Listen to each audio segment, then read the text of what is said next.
everybody, welcome to the channel. We're out here in the shop getting ready to unbox something new. If you saw my last video with the Holzfforma G888, we did some milling for the first time with it. Well, hopefully that gave you an idea of what this video is going to be about.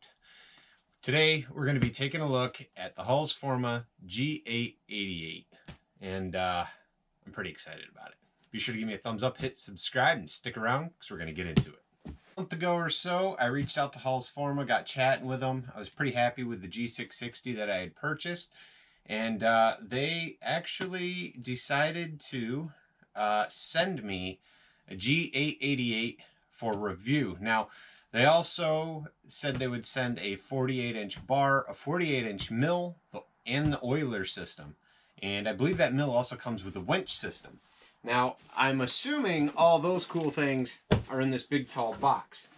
Now, we might get into that in a little bit, but first we got to get into this box where I am pretty sure the power head is for the G888, because it's not going to fit in that other box. So today we're going to be unboxing this thing, seeing what comes in the box if you are to order one, and putting this baby together and hopefully starting it for the first time. Now, the whole goal to have this great big saw for me is the ability to mill large logs and hardwood logs, softwood, doesn't matter, but basically to have the ability to mill. Now, the G888 does a great job. If you guys saw that video, that was my first time milling with a saw. It worked amazing, and if you want to see it, I'll have it popping up here somewhere, and you guys can go check that out. Now, you guys can find a link down in the description if you want to be able to purchase these items. You guys purchase through those links, and they do help support the channel, so I do appreciate it. Let's see if we can get this thing out of here. Probably not supposed to tip it upside down, but the thing came all the way from China, so I doubt it's the first time it's been upside down. So that looks like just the regular box they ship it in to kind of keep it safe. Right here on the outside it says G888, the Holzfforma. Now, I say working with Holzfforma. I'm working with the company that makes them, which is called Saburrtooth. So the links that I have provided will be to the Saburrtooth website. And so if you guys were to purchase anything through that website, I get a little bit of kickback. It's not much, but a little bit. First things first, got all these fun packing materials in here. Looks like cover. So we have some other parts for the mill right in the saw box. This is going to be the crank winch for the mill they sent. We're going to do that in a separate video just because I know that's going to take some assembly. This is the oiler for the mill. This feels like our milling chain. Now, I believe they only sent me one chain. Looks like we got a sweet tool bag. We'll look into that. I'm not sure if that's for the chainsaw or for the mill. Let's see here. Ooh. They gave us another ripcord with a couple different handle attachments. We'll get into a closer look at those. Typical fashion, we got to put our own handle on. Now, the G888 came the same way. You had to put your handle on it. We got a manual, more packing. This thing's packed in here pretty well. You got to figure it. It took quite a trip, you know, to get here, overseas and everything. All right. That box is empty. Get this stuff out of the way. Oh my goodness. Look at the size of this power head. This thing looks like an animal. Look at this thing. Chain brake works. Let's pop those off there. Look at this thing. This thing's a beast.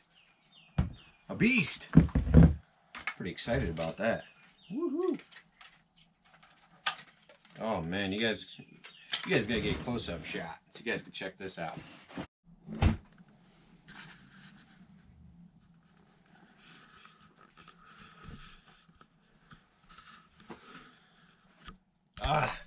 This thing is gonna be nuts. So we got some tags on here. Quality Control Pass Certificate, Holzfforma. I like it. They're putting some time into their, you know, little packing. I know it's just packing, but it's nice. Company starts putting some time into that stuff. We've got our manual here.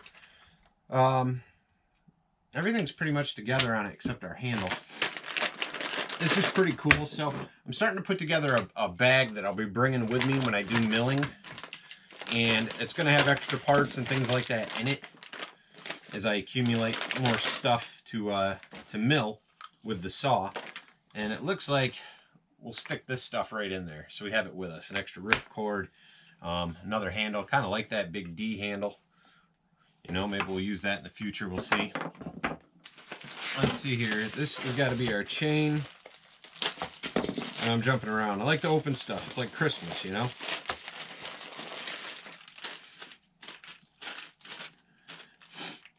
All right. Just says warning, you know, be careful against kickback. This is their full chisel chain. So this is 48-inch, 138 DL, 404, 63 full chisel chain. This is it's the 404 chain. But cool. That's exciting. It's exciting.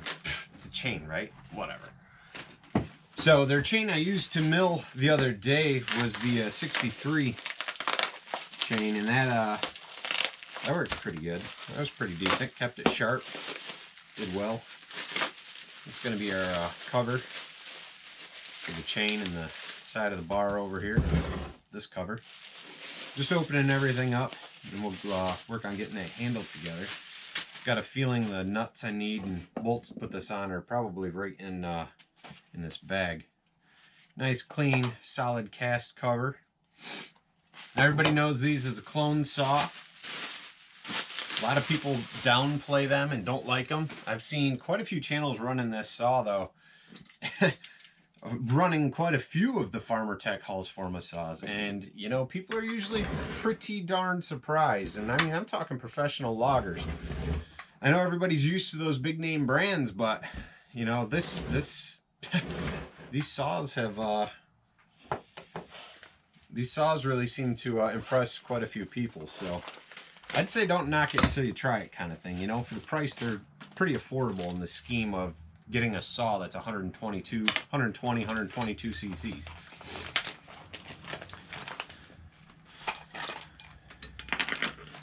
Let's see here. Get a little screwdriver in there. Some extra little parts. Everything to put it together. It's kind of nice to give you this little bag here. That'll probably go right in the milling box. This little pouch. Nuts. Scrunch. This is for putting the handle on, but I'm going to throw that in the milling bag because you'll need it if you want to pull any of like the side cover off or anything like that. Now, this is what they give you for that, right? The star bit. I kind of wish it was in a... I wish they'd give you like two scrunches, one that's a flathead and one that, you know, has that bit. They give you this. It's still usable, still doable. This is also... This bag here has also got your dogs and your nuts and bolts to put the big dogs on. I'm not going to be putting those on because, like I said, I plan on milling with this. When you put the dogs on, you lose 1.5 inches, 2 inches of milling space, that much more. Normally, you already lose about 6 inches of milling capability due to just the setup of the mill. So we would probably lose close to 8 if we had the dogs on, and there's just no need for them, seeing how it'll be for milling purposes. Now, if you're going to be cutting, obviously, if you're going to be felling trees, cutting firewood, doing something like that, you should put the dogs on. Okay, so if you're holding that handle and you hold it at the bottom and the saw is facing forward like mine, basically it's going to come, you're going to take it and give it a spin. So you have a lower piece and this comes up and over and back to you. So you have your grips over here. If you look on the side of the saw, there's a little slot right here. That handle goes in there. And then there's also a spot on the bottom, which is right here. So these kind of have to slide in. So you pop that over your chain brake, right? See, that'll pop in on the bottom. And over here, it lines right up. So I'm just going to put the couple screws in over here, and then we'll flip it over and do the ones on the bottom. Now, they come in this little pouch. It's all sealed, so you don't lose anything. It's actually great packaging. I've done some other reviews for different stuff, different companies, different tools in the past, and they don't always package things separately. Sometimes they just throw stuff in the box, and that's a bummer because parts end up getting lost. But this is great that Farmertech puts these in here separate. You got to actually open the package, and You know, they're all just contained and together. Grabbing that handle like it's on there. So there's just 2 spots here to put these in. You guys got to line them up. And I got my head in the way. Line them up and put those screws in. And we'll flip it over and put the ones in on the bottom. I got our 2 screws on the bottom. I'll have to kind of finagle it in there a little bit. Can't get one started here. It might even be better to just get them started before you tighten them down all the way like I just did. Because things are off just a little bit. You gotta kind of tweak your handle there.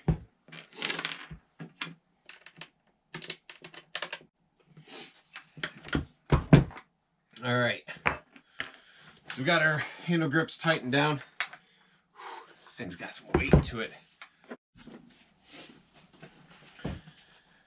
All right, guys, so we've got our handle on. I opened up a couple other little bags here. You know, we've got like this pin, this white piece. These are for your chain catches. It also gave you a little snap ring with that pack. We've got this little blue piece as well. Now, I will most likely take this off, but I'm going to put it all together so you guys can see in case you order this from Farmer Tech. But the dogs and all the nuts and bolts that come with that. Now, they do supply that one wrench we were talking about, but I believe we're also going to need what looks to be possibly a 10 millimeter for some of these other little. All right, got a 10 mil. Now, we look over here on the side of the saw, right? The sprocket is and everything. We're going to take this little screw out using that torque wrench they give you. So with that cover off here and grabbing one of those dogs, because they're both pretty much the same. You got your train catch. You got this piece here. It looks like a pin with a little bolt on the end, and you've got this little tiny snap ring, okay? You'll have to open up the bag the dogs are in, because these were in a separate little pouch, and there'll be a little flange nut, all right? You're going to need that. And so you're going to take one of your dogs, put that through the lower hole, right? So here's your dog. This is what you're looking at. You're going to put this through the lowest hole. Take your flange nut, tighten that down.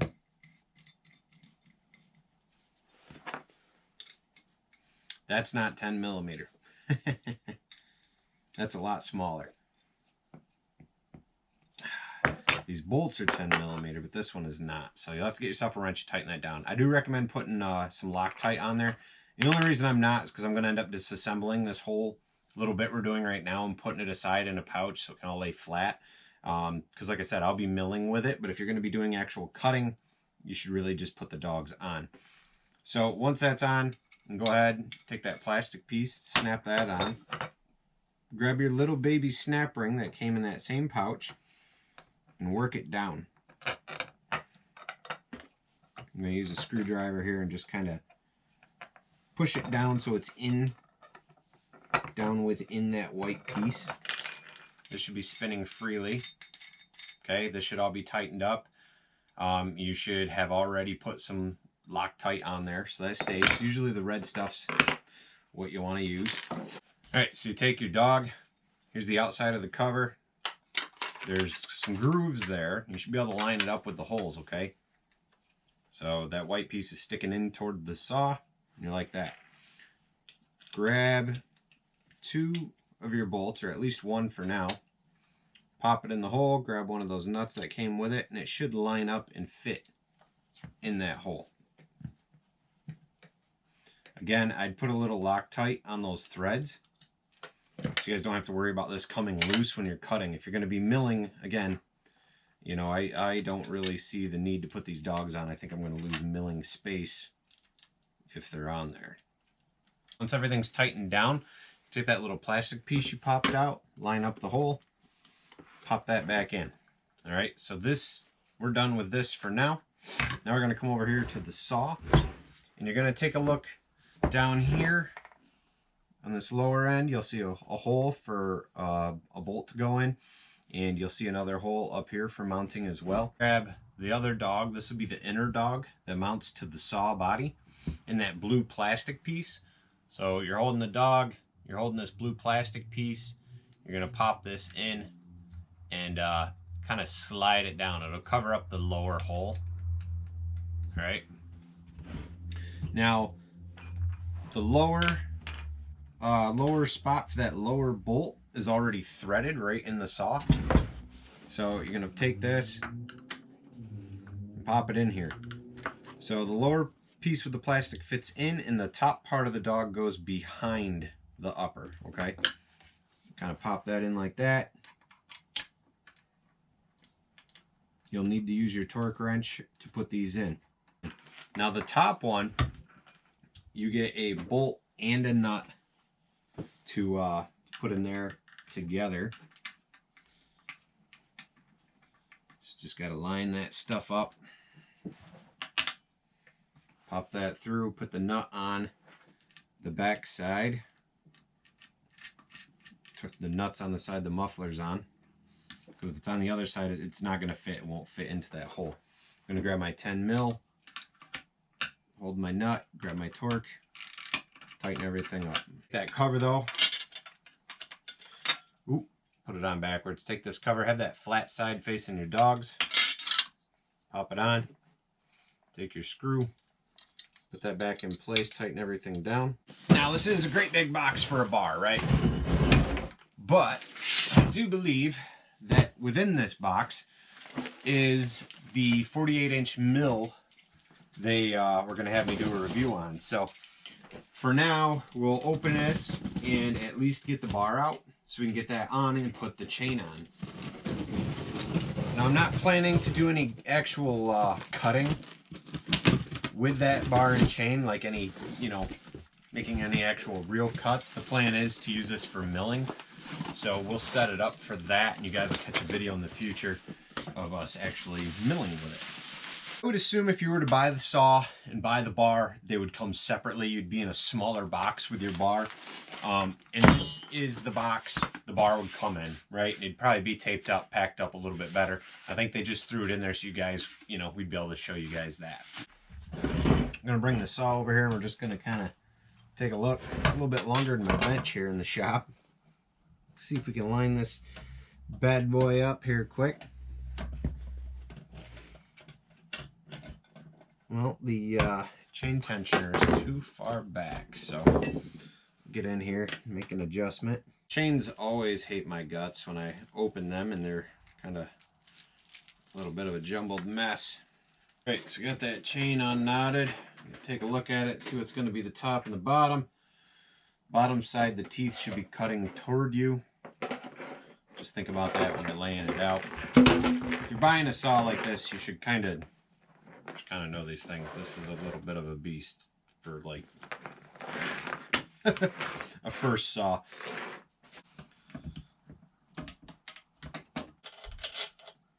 So if those studs had some flat spots on them, I think this assembly right here would be quite a bit easier than it is right now. Because that bar won't seat perfectly to the saw at the moment.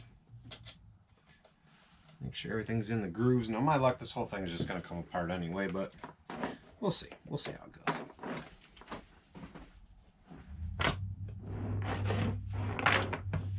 Yeah, that was pointless.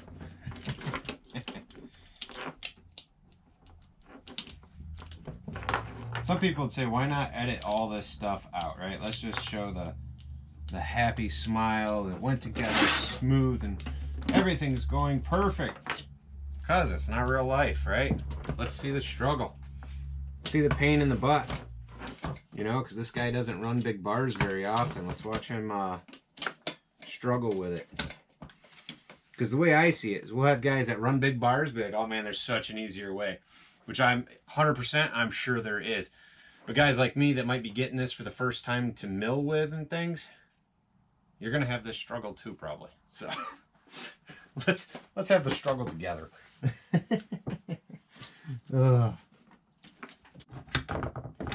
Hopefully start tightening things in place.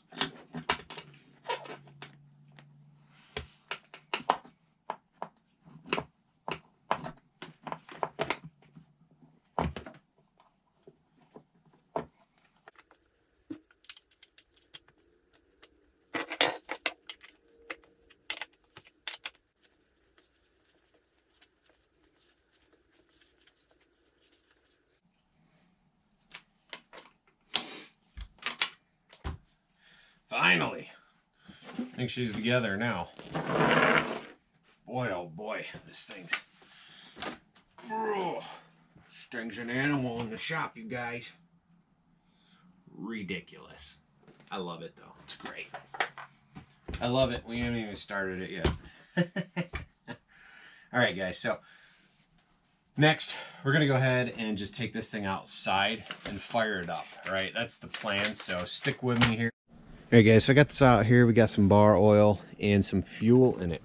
Now, I'm looking here in their manual, page 25, okay? It says fuel, and it says this engine is certified to operate on unleaded gasoline in the Holzfforma 2-stroke engine oil at a mix ratio of 50:1. Now, after some reviews online and watching some other guys and reading some other reviews, the suggestion by those guys was to run 32:1 for a bit, kind of like a break-in kind of deal. That's what I'm going to go with. I'll probably do that for at least a couple tanks. I might even continue to run that. We'll see. I want to say my my G660 had said to run 32:1, and so I have that mixed for the G660. You know, running 32:1, you're more oil in the gas, keeping the engine more lubricated as it's running, kind of deal. So at least that's what I'm going to go with for now. It could change in the future, but that's what's in it. We've got 32:1 mix. We actually have full synthetic oil mixed in with a premium non-ethanol gas. Okay, so that's the mix. That's the gas I'm running, and I'm gonna set you guys down and let's see if we can get this thing to pop and wake everybody up in town. Like I said, guys, we haven't started this yet. I'm gonna hit the decompression, squeeze the trigger, put it on full choke. I'm gonna put my chain brake on. Oh, we're gonna step on her if we can. It's a little icy back here.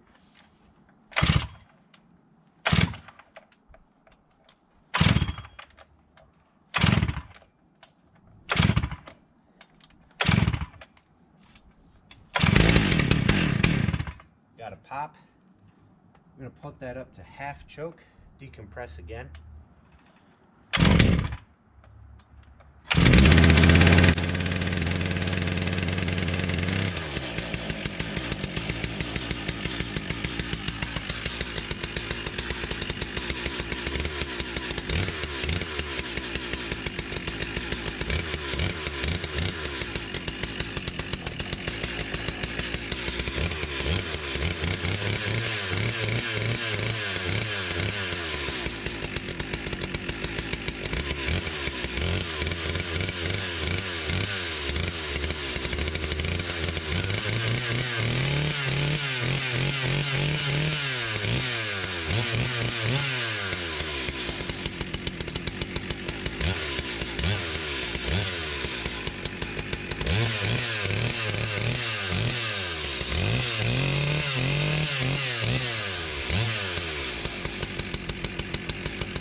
Whew.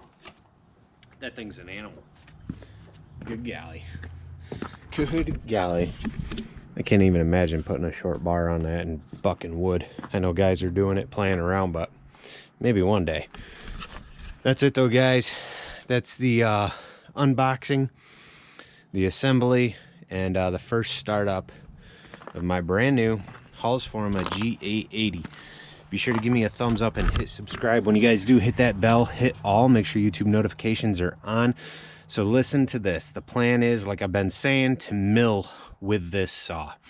All right, next video we're going to be putting that mill together and assembling it, and soon after that we'll have a video together milling up some maples that are actually not even going to be wide enough for this, but we're going to run it anyway.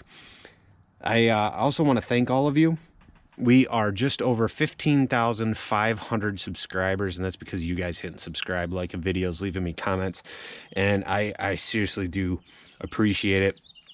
Also, we are in the average. We're in the average range for everybody that hits subscribe. who also turns on all notifications, like turns on the bell, turns on YouTube notifications, hits all. We're average amongst all the other channels our size and a little bit larger. So I really do appreciate it when you guys do that. It helps the channel grow. The reason being is it gets the videos out there to everyone, and you're able to be alerted when every video is uploaded. So if you haven't and you are subscribed, do all those things, you know, hit the bell, hit all, and make sure YouTube notifications are on so you guys don't miss. I would love to have this channel. So right now, what are we nearing? The middle of February 2023. By 2024, I would love to see this channel to be 25,000 to 30,000 subscribers.